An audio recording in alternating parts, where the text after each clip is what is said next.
2021학년도 대학 수학능력 시험 1위 아침이 밝았습니다. 전국 49만 3천여 명의 수험생이 이 시각 시험장으로 이동하고 있거나 이미 시험실에 도착해 있을 텐데 끝까지 차분한 마음으로 최선을 다해서 시험 잘 보고 모두 좋은 성적 거둘 수 있기를 기원합니다. 그리고 응원하겠습니다. 특히 올해는 코로나19 사태로 그 어느 해보다 수험생과 교사, 학부모 여러분 고생 많으셨습니다. 시험이 끝날 때까지 코로나19 감염 예방에도 신경을 쓰셔야겠습니다. 네, 오늘 사상 처음으로 50만 명이 안 되는 수험생들이 수능 시험을 봅니다. 그리고 마스크를 쓰고 시험을 봅니다. 시험장으로 들어가기 전에 체온을 재는 걸 포함해서 예년과 다른 절차들이 좀 있어서 수험생들 올해는 좀 더 여유 있게 도착을 하려고 서두르는 모습인데요. 먼저 시험장 한 곳에 나가 있는 취재 기자 연결해 보도록 하겠습니다. 네, 백민경 기자. 입실 마감 시간이 이제 40분가량 남았습니다. 수험생들 많이 도착했습니까? 네, 저는 지금 서울 강남 개포고등학교 앞에 나와 있습니다. 오전 8시 10분까지 입실해야 시험을 볼 수 있는데요. 지금 입실 마감 시간이 한 40분가량 남았는데 꽤 많은 수험생들이 입실을 마친 상태입니다.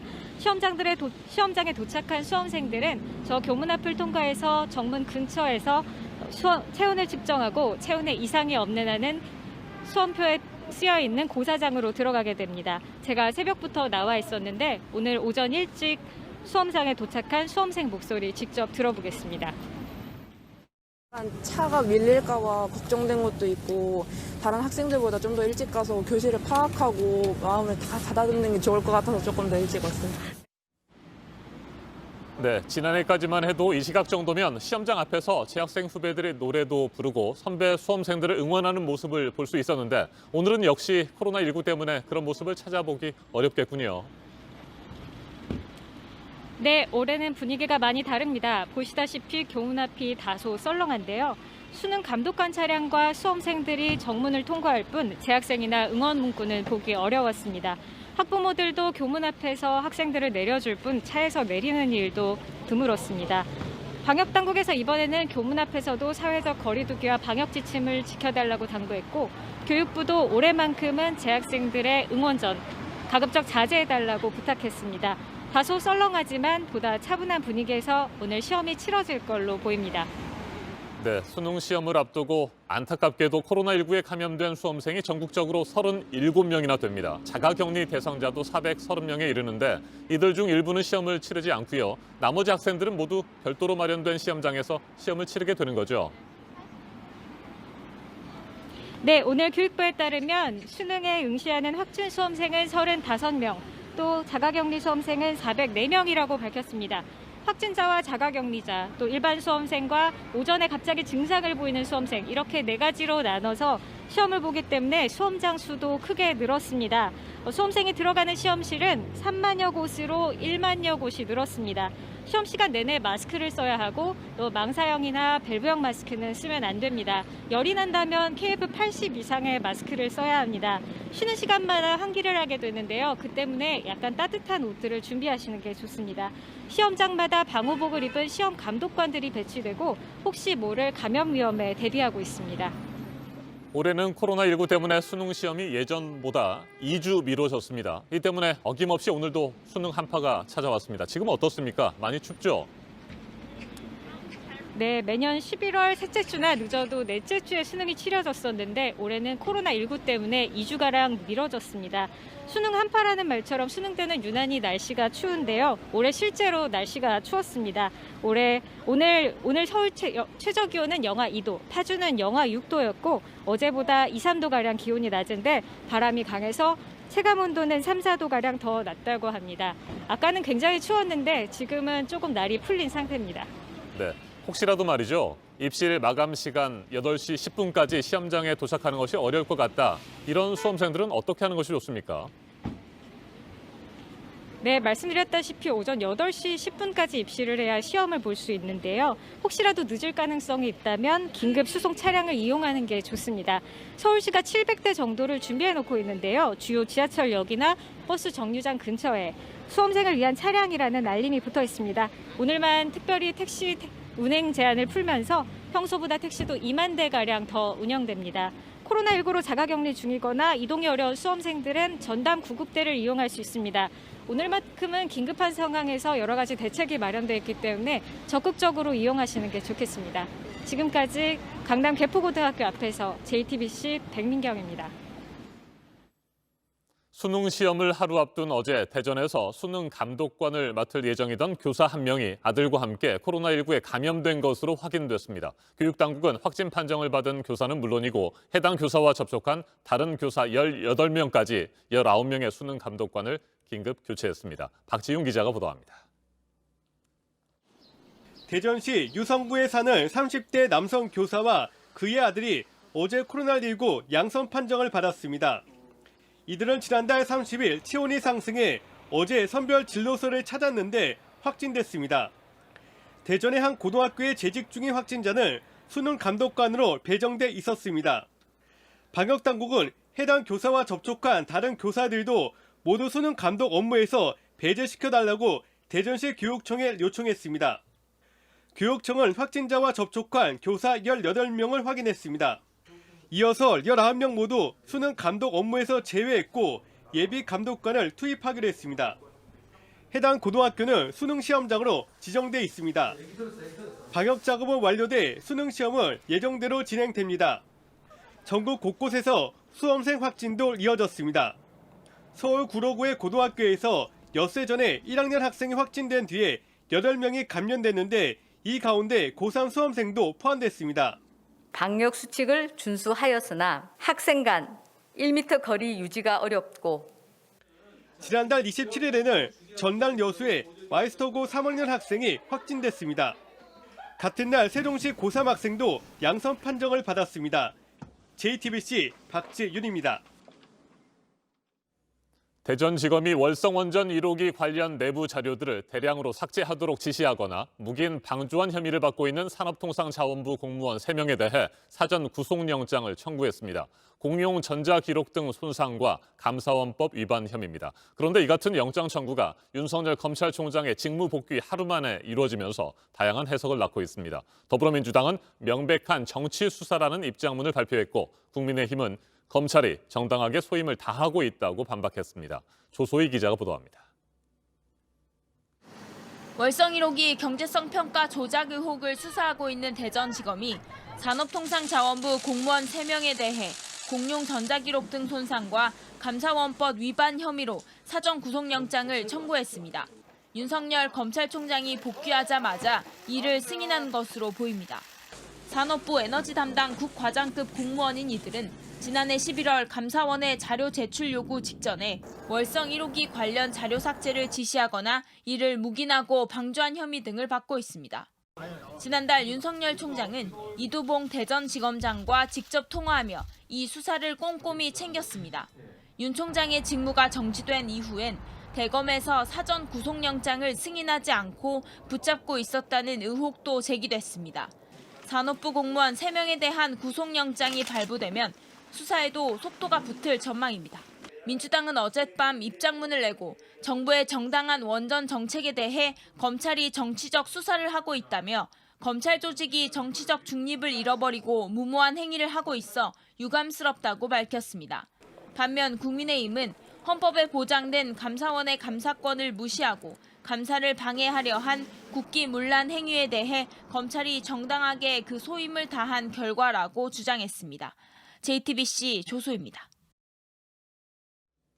윤석열 검찰총장에 대한 법무부 검사징계위원회가 내일로 예정돼 있죠. 그런데 윤 총장 측이 오는 8일 이후로 연기해 줄 것을 오늘 법무부에 요구하기로 했습니다. 법무부가 당초 2일로 예정했던 징계위원회를 4일로 미루는 과정에서 유예 기간을 뒀어야 한다는 주장인데 법무부의 입장은 다릅니다. 성문규 기자입니다. 윤석열 검찰총장의 법률 대리인인 이완규 변호사가 어제 저녁 기자들에게 입장문을 보냈습니다. 징계위원회 심의 기일을 변경해 줄 것을 요청하는 내용의 기일 재지정 신청서를 오늘 오전 법무부에 낼 예정이라고 했습니다. 지난 1일 법무부가 징계위 날짜를 2일에서 4일로 변경하겠다고 한 것을 문제 삼은 겁니다. 형사소송법 269조에 따르면 첫 번째 공판 기일은 기일이 지정된 이후 5일 이상 유예 기간을 두도록 하고 있습니다.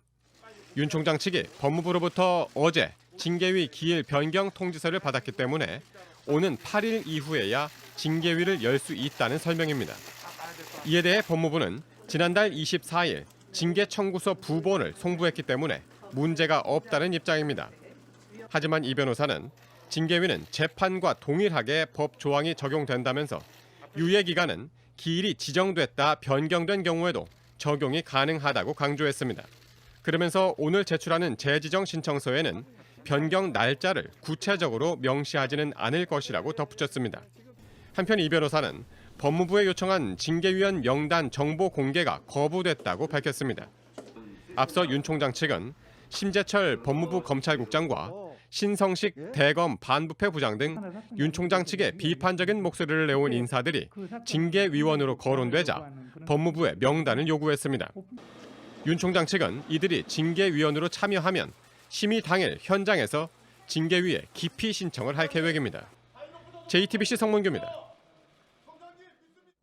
문재인 대통령이 신임 법무부 차관으로 이용구 전 법무부 법무실장을 내정했습니다. 고기영 전 차관이 사표를 제출하자 곧바로 빈자리를 채운 겁니다. 이로써 법무부 검사징계위원회 위원 자리 하나도 동시에 채워졌습니다. 청와대는 이용구 내정자가 추미애 법무부 장관을 대신해 징계위원장의 역할을 맡지는 않을 것이라고 밝혔습니다. 심수미 기자입니다. 이용구 내정자는 판사 출신 변호사입니다. 판사 시절 우리법연구회에서 활동했고 변호사로는 2016년 박근혜 전 대통령 탄핵 심판 당시 국회 탄핵소추위원단의 법률 대리인도 맡았습니다. 현 정부 들어선 법무부 법무실장으로 검찰개혁 실무를 담당했습니다. 검찰 출신이 아닌 법무부 차관은 60년 만에 처음입니다. 이 내정자를 빠르게 발표한 건 윤석열 검찰총장 징계위원회를 감안한 조치로 보입니다. 이런 상황에서 검찰 출신 고기영 전임 차관까지 사퇴하자 검사들의 조직 행동이 강해진다고 보고 비검찰 출신 내정자를 하루 만에 내놓은 겁니다. 법무부 차관은 징계위원회 당연직 위원이기도 합니다. 다만 청와대는 이 내정자가 징계위원장 직무대리까지 맡진 않을 거라고 밝혔습니다. 징계위와 관련해 문재인 대통령이 공정성 시비가 없도록 절차적 정당성을 지켜달라고 당부했다면서 이같이 전한 겁니다.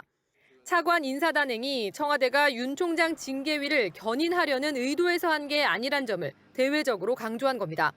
한 관계자는 징계위의 판단이 중징계이든 경징계이든 대통령은 따를 것이라고도 했습니다. 한편 이용구 내정자는 서울 강남에 아파트 2채를 갖고 있는 걸로 파악됐습니다. 청와대는 이에 대해 이 중 한 채를 팔겠다는 의사를 확인하고 내정을 했다고 밝혔습니다. JTBC 심수희입니다. 네, 코로나 관련 재난지원금과 백신 관련 예산이 포함이 된 558조 규모의 새해 예산안이 국회에서 통과가 됐습니다. 매해 이맘때 법정 시한 내에 예산안이 처리되지 못했다는 소식을 전해드렸었는데 국회 선진화법이 시행되고 6년 만에 이번에는 시한 안에 처리가 됐습니다. 황혜린 기자입니다. 2021년도 예산안에 대한 수정안은 가결되었음을 선포합니다. 558조 원 규모의 내년도 예산안이 국회 본회의를 통과했습니다. 여야가 코로나19 상황에서 민생을 지키자는 취지로 빠르게 합의하고 나선 결과입니다. 이번 예산안은 기존 사업에서 5조 3천억 원을 줄이고 새롭게 7조 5천억 원을 늘린 결과 오히려 정부안보다 2조 2천억 원 증가했습니다. 늘어난 주요 예산에는 선별적인 3차 재난지원금 3조 원과 코로나19 백신 4,400만 명분을 확보하기 위한 9천억 원이 포함되어 있습니다. 여야 의원들의 지역구 예산도 국회 심의 과정에서 정부안보다 크게 늘어났습니다. 김태년 더불어민주당 원내대표의 지역구인 경기 성남시 수정구의 국도건설 예산으로만 10억 원이 증액됐고 주호영 국민의힘 원내대표 지역구인 대구 수성갑의 정비사업 예산도 11억 4,200만 원 추가됐습니다. 민주당이 추진하고 있는 가덕도 신공항 검토를 위한 예산도 20억 원 증가됐습니다. 국민의힘이 삭감을 주장한 한국형 뉴딜 예산은 5천억 원가량 줄었습니다. 돈주머니가 커진 만큼 추가 국채 발행부는 3조 5천억 원으로 늘어나 재정 부담이 가중될 전망입니다. JTBC 황예린입니다.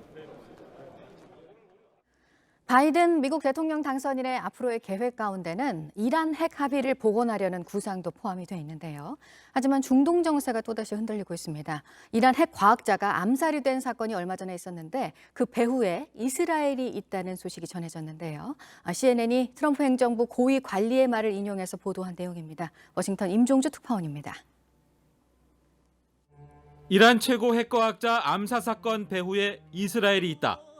미국 행정부 고위 관리가 이렇게 말했다고 CNN이 보도했습니다. 이 당국자는 그러나 사전에 알았는지 또 지원했는지는 확인을 거부했습니다. 다만 과거에는 이스라엘이 비밀작전의 정보를 공유했다고 말했습니다. 희생된 과학자 모센 파크리자데가 오래전부터 이스라엘의 공격 목표였다는 말도 덧붙였습니다. 트럼프 행정부가 암살 계획을 미리 알았을 가능성을 완전히 배제하진 않은 대목입니다. 이란은 사건 직후 테러 주체로 이스라엘 정보기관 모사드를 지목해 보복을 다짐했습니다. The criminal enemy will not regret its action unless faced with strong reaction and take revenge on them for this recent crime. 우라늄 농축 수준을 핵무기 제조에 필요한 단계까지 높이는 법안도 압도적으로 처리했습니다. 파크리자데는 지난주 금요일 이란 수도 테헤란 외곽에서 무장 공격을 받고 숨졌습니다. 이란 현지 언론은 원격 조정기관총으로 암살당했다고 전했지만 사건의 전말은 아직 명확하지 않습니다. 이스라엘은 확인도 부인도 거부하고 있는 상태입니다. 내부적으론 지중해 천연 가스전 보호를 위해 미사일 장착 군함을 증강 배치하기 시작했습니다. 중동 정세에 먹구름이 끼면서 이란 핵 합의를 복원하려던 바이든 당선인의 구상에 불확실성이 더해졌다는 분석입니다. 워싱턴에서 JTBC 임종주입니다.